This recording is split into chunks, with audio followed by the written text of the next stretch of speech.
Hi everyone. Market में continuous selling pressure देखने को मिला है। कंसेक्यूटिव डेज में मार्केट न्यू लो बनाते जा रही है। अगर आज के बारे में बात करेंगे तो वोलाटिलिटी काफी ऊपर था। इंडिया विक्स 6% से ज्यादा ऊपर था। और जब भी इंडिया विक्स 6% 7% इस तरह का स्पाइक लगा है, इसका मतलब है अनसर्टेनिटी काफी हाई है और अप एंड डाउन आप काफी फ्रीक्वेंट देख सकते हैं डेली बेसिस पे। आज बात करेंगे निफ्टी को लेकर के, तो निफ्टी 140 पॉइंट नेगेटिव, करीब करीब 200 पॉइंट भी नीचे चली गई थी, उससे भी ज्यादा। और सेंसेक्स 400 पॉइंट से ऊपर नेगेटिव। निफ्टी बैंक जो है वो करीब 350 पॉइंट के आसपास नेगेटिव। क्या रीजंस हैं ये नेगेटिव मार्केट का, इसके बारे में बात करेंगे, उन रीजंस के बारे में बात करेंगे।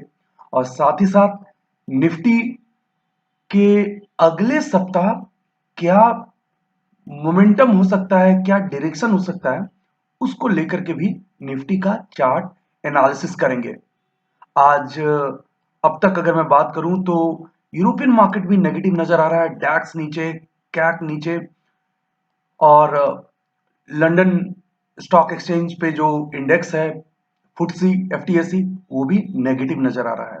तो कुल मिलाकर के नेगेटिव सेंटीमेंट्स है।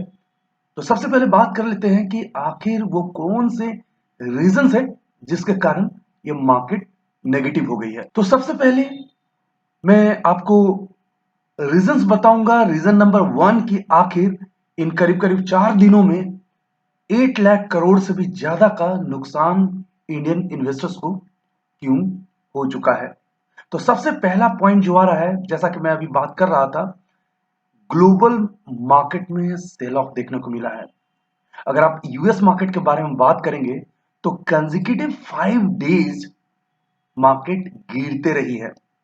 जो लोगों को यूएस मार्केट को लेकर के बहुत ज्यादा पता नहीं है, तो वो नैस्डैक और डाउ जोन्स को फॉलो कर सकते हैं। जैसे यहाँ पे सेंसेक्स और निफ्टी है, उसी तरीके से यूएस मार्केट में नैस्डैक और डाउ जोन्स दो बड़े इंडिसेस हैं, इंडेक्स हैं, उनको आप फॉलो कर सकते हैं। तो 5 दिन लगातार यूएस मार्केट नीचे आते गया है।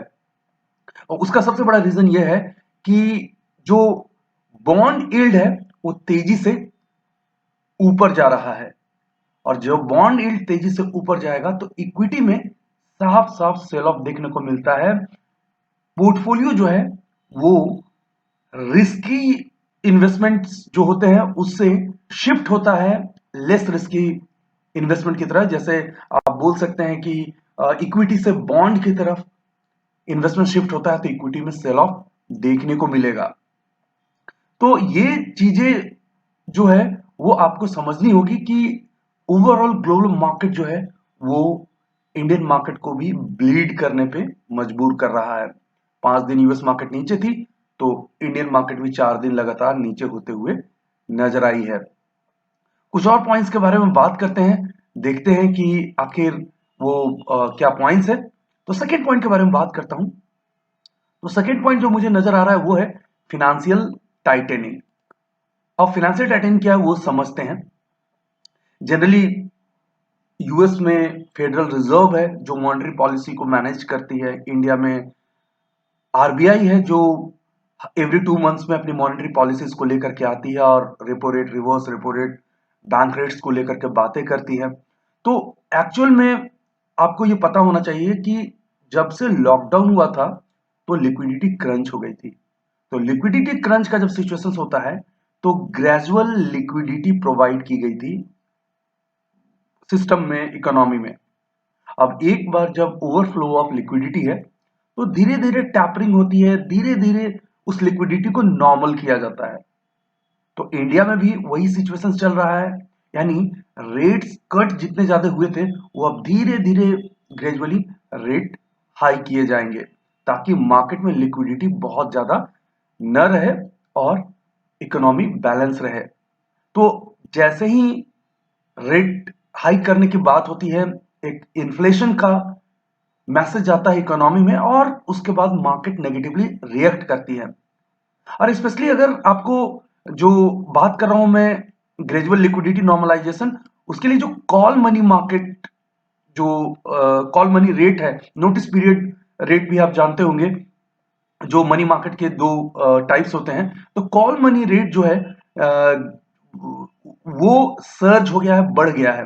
कॉल मनी रेट वो होता है कि बैंक्स ओवरनाइट के लिए, एक रात के लिए जो लोन लेती है, उसका इंटरेस्ट जो है वो हाइक होता हुआ नजर आया है। तो कहीं ना कहीं ये बता रहा है कि मनी सर्कुलेशन को डिस्करेज किया जा रहा है। और मनी सर्कुलेशन तभी डिस्करेज किया जाता है इकोनॉमी में जब लिक्विडिटी हाई होती है और इन्फ्लेशन का खतरा होता है। तो ग्लोबल मार्केट नेगेटिव, जिसका इंडियन मार्केट नेगेटिव, और फिनेंशियल टाइटेनिंग होने की बात है, इंटरेस्ट रेट को हाई करने की बात है, वो कहीं ना कहीं मार्केट को एक टफ टाइम देता हुआ नजर आ रहा है। ये सारी कमेंट्री को आप ध्यान से सुनिएगा, और अगर आप मार्केट में लॉजिकल और रीजनिंग के साथ नहीं जाएंगे तो मार्केट कभी भी आपको यहां से बाहर कर देगा। और मैं अपने एक्सपीरियंस के आधार पर मैं यहां पे कह सकता हूं कि आज की जिस तरह की मार्केट थी और एक दो दिन की जो मार्केट रही है, इसमें जो नए लोग हैं बेसिकली वो फ्लश आउट हो जाते हैं, क्योंकि उन्होंने पिछले 1.5 ईयर में ऐसा देखा ही नहीं है कि मार्केट अचानक से लगातार स्लाइड करते हुए नीचे जाती है। उन्होंने बाय ऑन डिप्स का मार्केट देखा है, बाय ऑन डिप्स पे ही वो ट्रेड करते रहे हैं, कभी भी मार्केट गिरी वो खरीद लेते हैं, और उन्होंने थोड़े बहुत पैसे बनाए हैं और ओवर कॉन्फिडेंट है। लेकिन जैसे ही मार्केट तेजी से नीचे जाती है और लगातार चली जा रही है, तो उनके लिए पैनिक हो रहा है। इनफैक्ट मेरे वेबसाइट के थ्रू बहुत सारे क्वेरी आ रहे हैं कि जो कि स्टॉक मार्केट एनालिसिस सीखना चाहते हैं, वो अब सीखना चाह रहे हैं, क्योंकि उनको मार्केट समझ में नहीं आ रही है। पहले तो वो खुद एनालिस्ट अपने आप को मान बैठे थे। तो आप ऐसी गलती बिल्कुल भी मत कीजिएगा। और अगर आप एक स्टॉक मार्केट प्रोफेशनल, एक एनालिस्ट होना चाहते हैं, तो हमारे वेबसाइट पे जा करके www.sunkip.com पे जा करके क्वेरी पोस्ट कीजिए, और वहां पे हमारे डिफरेंट कोर्सेस में इनरोल हो सकते हैं। बात करते हैं नेक्स्ट पॉइंट्स को लेकर के। तो नेक्स्ट पॉइंट जो है वो एफपीआई सेलिंग को लेकर के है। एफपीआई सेलिंग यानी फॉरेन पोर्टफोलियो इन्वेस्टर्स जो है, एफआईज हैं, एफपीआई है, उनके पोर्टफोलियो में लगातार सेलिंग देखने को मिल रहा है। आप यहां पे एक डेटा आपसे शेयर करता हूं कि ओवरऑल करीब 1 लाख करोड़ से ज्यादा का सेलिंग हो चुका है। अगर अक्टूबर से लेकर के अब तक की बात करें, यानी 3-4 महीने के बारे में बात करेंगे, तो 1 लाख करोड़ से भी ज्यादा की सेलिंग हो चुकी है। और जनरली जो एफआईज होते हैं, जो फॉरेन इंस्टीट्यूशनल इन्वेस्टर होते हैं, फॉरेन पोर्टफोलियो इन्वेस्टर्स होते हैं, वो एक्चुअली ग्लोबल लेवल पे ये देख रहे होते हैं कि किस जगह का मार्केट, किस कंट्री का मार्केट है, कौन सी ऐसी इकोनॉमी है वो ज्यादा लुक्रेटिव लग रही है। तो वो ओवर वैल्यूड मार्केट से पैसा निकाल करके अपने पोर्टफोलियो को रिसफल करते हैं, और वैसे मार्केट में जाते हैं, वैसे इमर्जिंग मार्केट में जाते हैं, वैसी जगह पे जाते हैं जहां पे उनको अच्छा वैल्यू मिल रहा होता है इन्वेस्टमेंट करने के लिए। तो अभी आप देख सकते हैं कि इंडिया काफी ओवर वैल्यूड नजर आता है, at least specially in the shorter term. तो वहां से जापान और यूरोप की तरफ शिफ्ट होता हुआ उनका पोर्टफोलियो नजर आ रहा है। तो एक परेशानी ये हो सकता है जिसके कारण मार्केट तेजी से नीचे आया है। अब एक और पॉइंट्स के बारे में बात करूंगा कि आखिर मार्केट क्यों नीचे आई है। तो वो ये है मार्जिन एंड डिमांड हेडविंड्स। इसका मतलब ये हुआ कि एक्चुअल में जब अभी जनवरी में जो क्वार्टरली रिजल्ट आ रहे हैं दिसंबर के, तो आईटी के तो रिजल्ट काफी ठीक ठाक लग रहे थे। टीसीएस, इन्फोसिस के रिजल्ट हमने अच्छे देखे। लेकिन अगर आप एफएमसीजी के बारे में बात करेंगे तो डिफिकल्टीज थोड़ी नजर आ रही है। हिंदुस्तान यूनिलीवर ने ये पॉइंट किया है अपनी इनिशियल कमेंट्री में कि रूरल इकोनॉमी में प्रॉब्लम्स है। बहुत सारे लोग इकोनॉमी का अंदाजा सिर्फ ऑटो सेल्स के नंबर से लगा लेते हैं, लेकिन इंडिया जिस तरह की इकोनॉमी है उसमें आप रूरल इकोनॉमी को इग्नोर नहीं कर सकते हैं। और जिस तरह का हिंदुस्तान यूनिलीवर का कमेंट्री है वो ये बता रहा है कि रूरल इकोनॉमी में अच्छी खासी प्रॉब्लम चल रही है।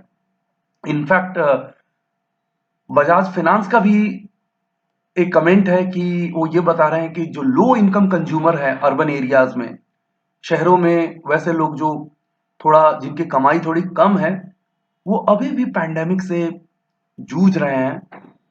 तो जिसके कारण जो बहुत सारी कंपनीज हैं, एनबीएफसी, बैंक्स, ये थोड़े स्ट्रगल कर रहे हैं एफएमसीजी, जिसके कारण कहीं ना कहीं इनके रिजल्ट्स उतने अच्छे नजर नहीं आने वाले हैं दिसंबर क्वार्टर में जितने की होने चाहिए थी। तो ये 4 मेन रीजंस थे कि आखिर क्यों मार्केट नीचे आई है। अब बात कर लेंगे कि आखिर यहां से मार्केट कहां और ज्यादा नीचे या यहां से शार्प रिकवरी, क्योंकि बजट भी तो है कुछ दिनों बाद। तो आइए निफ्टी का चार्ट देखते हैं और वहां पे बात करते हैं कि क्या हो सकता है। तो ये निफ्टी का डेली चार्ट है। मैंने कुछ ट्रेंड लाइन ड्रॉ करके रखे हैं, पहले भी मैं चार्ट बताते आया हूं निफ्टी का। ये ट्रेंड लाइन में ड्रॉ करे थे। कल परसों मैं बात कर रहा था तो आपने देखा होगा कि वीडियो मैंने इस पैटर्न के बारे में बात किया था। वो पैटर्न था बेयरिश इनगल्फिंग पैटर्न। इस ग्रीन कैंडल को रेड कैंडल इनगल्फ कर लिया था और इसके लो से नीचे कंफर्मेशन आ गए थे, तो सेलिंग तो बन ही रहा था। तो ये सेलिंग तो हमने देख लिया, लेकिन अब क्या? मार्केट काफी ट्रिकी जगह पे क्लोज हुई है। 650 जो था, जो ये लाइन है 650, एक डिसाइडिंग मार्केट था। मार्केट इससे नीचे गया है, इसके ऊपर भी गया है एंड मोर और लेस यहीं पे आकर के क्लोज हो गया है। तो मार्केट थोड़ा कंफ्यूजन डेली चार्ट पे तो दिखा रहा है। ना बाइंग की कंफर्मेशन है अभी, ना और फर्दर नीचे जाने की। तो छोटे टाइम फ्रेम में अपने आप को शिफ्ट करते हैं और देखते हैं कि छोटे टाइम फ्रेम में क्या निकल करके आ रहा है। तो मैं 1 आवर का चार्ट आपसे शेयर कर रहा हूं ताकि आप नेक्स्ट 1 वीक का थोड़ा सा अंदाज लगा पाए। तो यहां पे मुझे एक पैटर्न नजर आ रहा है, आप जरा देख करके बताइए इसे। ये ये शायद चला गया, मैं फिर से ये इसे कहते हैं पिन बार। मार्केट गिरी है और बॉटम पे पिन बार नजर आया है और उसकी अगली कैंडल भी ग्रीन हो चुकी है। तो मेरा ओपिनियन ये होगा कि ये जो पिन बार का लो है, इसको स्टॉप लॉस मान करके अगर मार्केट 650 के ऊपर ओपन होता है मंडे को और सस्टेन करता है, तो हम एक बाउंस बैक देख सकते हैं। क्योंकि पिन बार जो होता है एक रिवर्सल का पैटर्न होता है और इसकी अगर कंफर्मेशन आ जाती है 650 के ऊपर, अगला ग्रीन कैंडल बनता हुआ नजर आया है, तो कहीं ना कहीं एक बाउंस जो है वो हम देख सकते हैं। बाउंस कहां तक होगा वो अगर मैं बात करूं तो मुझे लगता है ये लेवल हम ले सकते हैं। तो ये 18,000 तक का एक बाउंस जो है वो हम देख सकते हैं। लेकिन उसके लिए 650 को 17,650 को बहुत अच्छे तरीके से होल्ड करना होगा। और साथ ही साथ जो ग्लोबल मार्केट है वो भी थोड़े से कूल ऑफ होते हुए नजर आना चाहिए। आज मैं डाउ फ्यूचर और नेस्डैक फ्यूचर्स को रिबाउंड करते हुए देखा, वो अच्छा साइन था। तो आई होप कि यहां से मार्केट थोड़ी रिकवरी देते हुए नजर आए। बजट के जो रिजल्ट हैं, बजट पे जो बातें हो सकती है उसको शायद डाइजेस्ट करे, एंटिसिपेट करे और यहां से एक रिकवरी दे। मैं कोई भी ओवरनाइट डेरिवेटिव में कैरिड पोजीशन नहीं रख करके जा रहा हूं। मैं मंडे से ही अपने पोजीशन को बनाऊंगा।